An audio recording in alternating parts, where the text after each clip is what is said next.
नमस्कार मेरे प्यारे भाइयों और बहनों, मैं हार्दिक आपका तहे दिल से स्वागत करता हूँ हमारे इस यूट्यूब चैनल पर जिसका नाम है धर्मो रक्षणा। हमारे इस चैनल पर आपको सभी पुराणों की कथाएं और उनकी प्रचलित अध्यायों की जानकारी प्राप्त होगी। हर देवी देवताओं के महात्म्य और उनके रूप स्वरूप और अवतारों की जानकारी यहाँ प्राप्त होगी। आशा करते हैं कि हमें आपका सकारात्मक प्रतिसाद मिलता रहेगा। हर हर महादेव। रुद्र संहिता प्रथम खंड 20वां अध्याय। भगवान शिव का कैलाश पर्वत पर गमन। ब्रह्मा जी बोले, हे नारद मुनि, कुबेर के कैलाश पर्वत पर तप करने से वहां पर भगवान शिव का शुभ आगमन हुआ। कुबेर को वर देने वाले विश्वेश्वर शिव जब निधिपति होने का वर देकर अंतर्धान हो गए, तब उनके मन में विचार आया कि मैं अपने रुद्र रूप में, जिसका जन्म ब्रह्मा जी के ललाट से हुआ है और जो संहारक है, कैलाश पर्वत पर निवास करूंगा। शिव की इच्छा से कैलाश जाने के इच्छुक रुद्र देव ने बड़े जोर जोर से अपना डमरू बजाना शुरू कर दिया। वह ध्वनि उत्साह बढ़ाने वाली थी। डमरू की ध्वनि तीनों लोकों में गूंज रही थी। उस ध्वनि में सुनने वालों को अपने पास आने का आग्रह था। उस डमरू ध्वनि को सुनकर ब्रह्मा विष्णु आदि सभी देवता, ऋषि मुनि, वेद शास्त्रों को जानने वाले सिद्ध लोग बड़े उत्साहित होकर कैलाश पर्वत पर पहुंचे।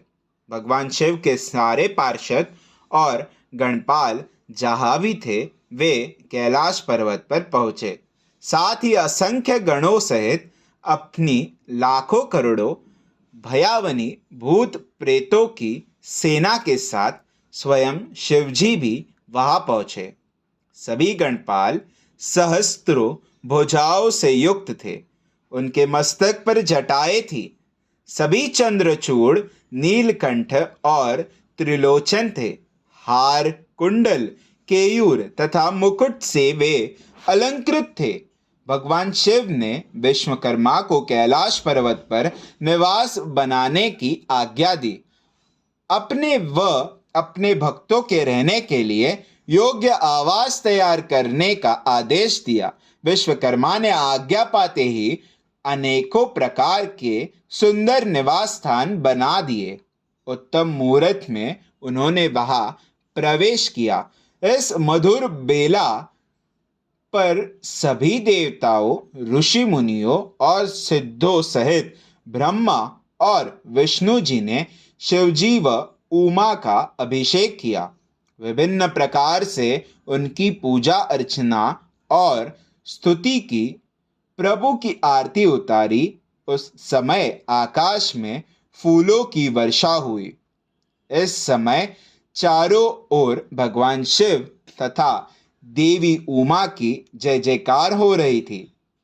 सभी की स्तुति से प्रसन्न होकर भगवान शिव ने उन्हें उनकी इच्छा के अनुसार वरदान दिया तथा उन्हें अभिष्ट और मनोवांछित वस्तुएं भेंट की। तत्पश्चात भगवान शंकर की आज्ञा लेकर सभी देवता अपने अपने निवास को चले गए। कुबेर भी भगवान शिव की आज्ञा पाकर अपने स्थान अलकापुरी को चले गए। तत्पश्चात भगवान शंभु वहां निवास करने लगे। वे योग साधना में लीन होकर ध्यान में मग्न रहते। कुछ समय तक वहां अकेले निवास करने के बाद उन्होंने दक्ष कन्या देवी सती को पत्नी रूप में प्राप्त कर लिया। देव ऋषि अब रुद्र भगवान देवी सती के साथ वहां सुखपूर्वक विहार करने लगे। हे नारद, इस प्रकार मैंने तुम्हें भगवान शिव के रुद्र अवतार का वर्णन और उनके कैलाश पर आगमन की उत्तम कथा सुनाई है। तुम्हें शिवजी व कुबेर की मित्रता और भगवान शिव की विभिन्न लीलाओं के विषय में बताया है।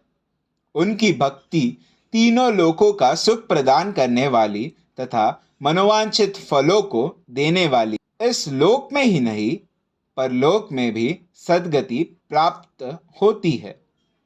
इस कथा को जो भी मनुष्य एकाग्र होकर सुनता या पढ़ता है वह इस लोक में सुख और भोगों को पाकर मोक्ष को प्राप्त होता है।